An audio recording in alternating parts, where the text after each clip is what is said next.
Welcome to your accountancy class, chapter 5, retirement or death of a partner. And our today's topic is death of a partner and settlement of his executor's account.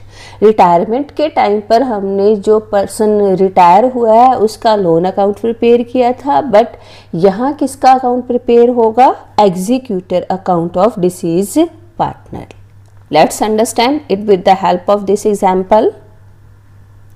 Illustration number 79. Following is the balance sheet of A, B, C as at 31st March 2014. Sundry creditors, workmen compensation reserve, capital accounts are given. Tools, furniture, stock, debtor, cash at bank, cash in hand. Next. B died on 30th June 2014. Under the partnership agreement, the executor of B was entitled to. B की death हो जाती है. कब होती है? 30th जून 2014 को. और उसके एग्जीक्यूटर को क्या क्या मिलेगा वो गिवन है. Number 1, amount standing to the credit of his capital account जो बैलेंस शीट में गिवन है. Interest on capital which amount to rupees 375 already calculate करके दिया हुआ है आपको. वैसे अगर कैलकुलेट करना होता तो हम 3 मंथ का कैलकुलेट करते. His share of goodwill rupees 21,000, इसके लिए एडजस्टमेंट एंट्री बनेगी.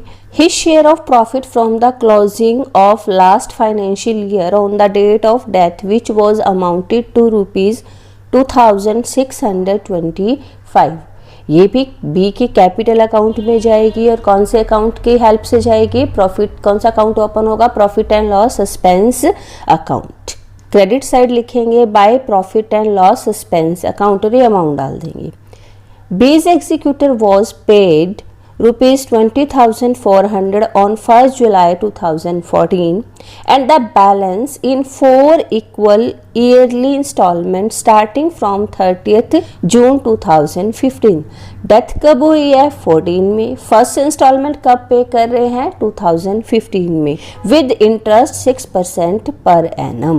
Pass the necessary journal entries and draw up B's account to be rendered to his executor and B's executor account till it is finally paid.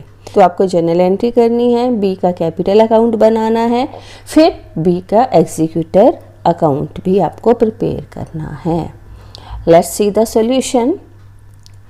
First journal entry workman compensation reserve to B's capital account. और कौन सी date को बनेगा? ये जून 30th को बनेगा. हमने सबसे पहले बैलेंस शीट में जो वर्कमैन कंपनसेशन रिजर्व गिवन था उसको शेयर दे दिया बी को. वो कितना है आपका? 6,400. Second entry interest on capital आपको गिवन था 375, वो हमने दे दिया बी को. A's capital, C's capital to B's capital, ये एंट्री हो गई गुडविल की एंट्री. प्रॉफिट का शेयर गिवन है 2,625. रेशियो में कोई चेंज नहीं हुआ इसलिए एंट्री बनेगी profit and loss suspense account to B's capital account. B's capital account to B's executor account. अब बी की कैपिटल अकाउंट का जितना भी बैलेंस बचेगा वो हम किस में ट्रांसफ़र कर देंगे? बी के एग्जीक्यूटर अकाउंट में ट्रांसफ़र कर देंगे. और बी को जो कैश पेमेंट करनी है 1 जुलाई को वो 20,400 की है, तो B's executor account to bank account. और बाकी जो 40,000 की अमाउंट रह गई, टोटल बैलेंस बना था 60,000 का, 20,000 हमने बैंक से पे कर दिया, रिमेनिंग 40,000 को हम इक्वल इंस्टॉलमेंट मतलब 10,000, 10,000 एंड 10,000 की इंस्टॉलमेंट में पे करेंगे with interest. Clear? Next B's capital account. हमने बैलेंस शीट से बैलेंस ट्रांसफ़र किया, वर्कमैन कंपनसेशन का शेयर दे दिया, by interest on capital, by A's capital, by C's capital, goodwill की एडजस्टमेंट एंट्री हो गई, by profit and loss suspense account, ये प्रॉफिट का शेयर दे दिया, सारा बैलेंस किस में ट्रांसफ़र कर दिया? बीज एग्जीक्यूटर अकाउंट में. नेक्स्ट जो मेन पॉइंट है इस क्वेश्चन का वो है बीज एग्जीक्यूटर अकाउंट. वो कैसे प्रिपेयर होगा? अब देखो हमने सबसे पहले 14 में डेथ हुई है उसकी 30th जून 2014 को, तो उसकी कैपिटल अकाउंट का जितना भी बैलेंस है वो हमने किस में ट्रांसफ़र करना है, एग्जीक्यूटर अकाउंट में ट्रांसफ़र करना है। तो आप लिखोगे बाय बीज कैपिटल अकाउंट 60,400। उसके बाद 1 जुलाई को आपने उसको 20,400 पे कर दिए, तो एंट्री बनेगी टू बैंक अकाउंट 20,400। अब नेक्स्ट ईयर के लिए आपको क्या कैलकुलेट करना पड़ेगा, इंटरेस्ट कैलकुलेट करना पड़ेगा। हम उसको हर साल जो इंस्टॉलमेंट पे कर रहे हैं वो पे कर रहे हैं 30 जून को, बट हमारा फाइनेंशियल ईयर एंड होता है 31 मार्च को। तो 31 मार्च तक 9 मंथ होंगे, तो आप इंटरेस्ट अलग अलग कैलकुलेट करोगे। जो भी आउटस्टैंडिंग अमाउंट है उस पर पहले 9 मंथ का इंटरेस्ट कैलकुलेट करोगे और उसके बाद नेक्स्ट फाइनेंशियल ईयर में 3 मंथ का और कैलकुलेट करोगे। देखो कैसे कैलकुलेट करना है। 20,400 आपने पे कर दिए, बैलेंस आपका कितना रह गया 40,000 का, और उस 40,000 पर आप 9 मंथ का 6% की रेट से इंटरेस्ट कैलकुलेट करोगे और वो कितना आएगा 1,800।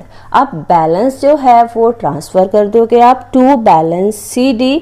टोटल बैलेंस कितना हो गया 40,000 उसको पेमेंट करनी है और 1,800 का उसका इंटरेस्ट हो गया। अब ये सारा बैलेंस हम नेक्स्ट ईयर लेकर जाएंगे 41,800। 1 अप्रैल 2015 को हम राइट करेंगे बाय बैलेंस BD। अब 30 जून को हम 10,000 और सारा इंटरेस्ट 9 मंथ का हम ऊपर कैलकुलेट कर चुके हैं। अब 30 जून को फिर से 3 मंथ का कैलकुलेट करोगे, वो कितना आएगा 600। तो 1800 वो और 600 ये टोटल इंटरेस्ट प्लस 10,000 ये हम कब पे कर देंगे 30 जून को टू बैंक अकाउंट 12,400 ये हमने पे कर दिया।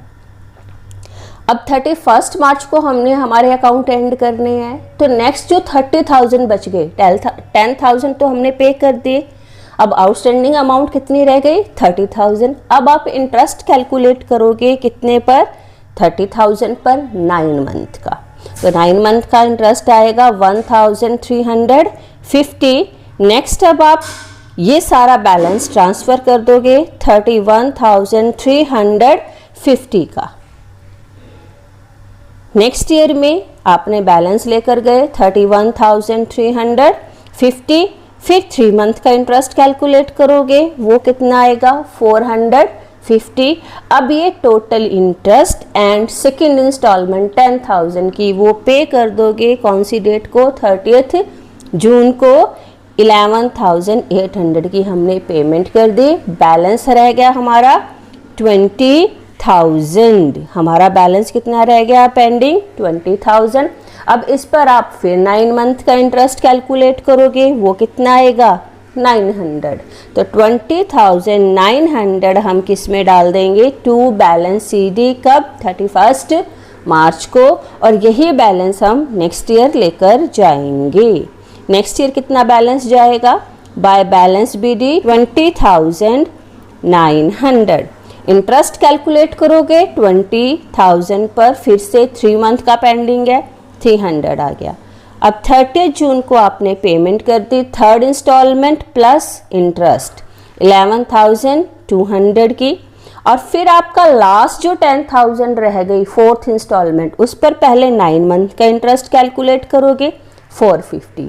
अब 10,000 प्लस 450 ये हम नेक्स्ट ईयर में लेकर जाएंगे to balance CD। Next year में आपने बैलेंस ट्रांसफ़र कर दिया 10,450, और 10,000 पर फिर से हमने 3 मंथ का इंटरेस्ट कैलकुलेट किया, वो कितना आएगा 150। अब ये लास्ट इंस्टॉलमेंट और सारा इंटरेस्ट आप 30 जून को पे कर दोगे 10,600 टू बैंक अकाउंट से, और एग्जीक्यूटर अकाउंट जो है वो सेटल हो जाएगा, बैलेंस 0 बचेगा। यहाँ हमारी एग्जीक्यूटर को कंप्लीट पेमेंट हो जाएगी।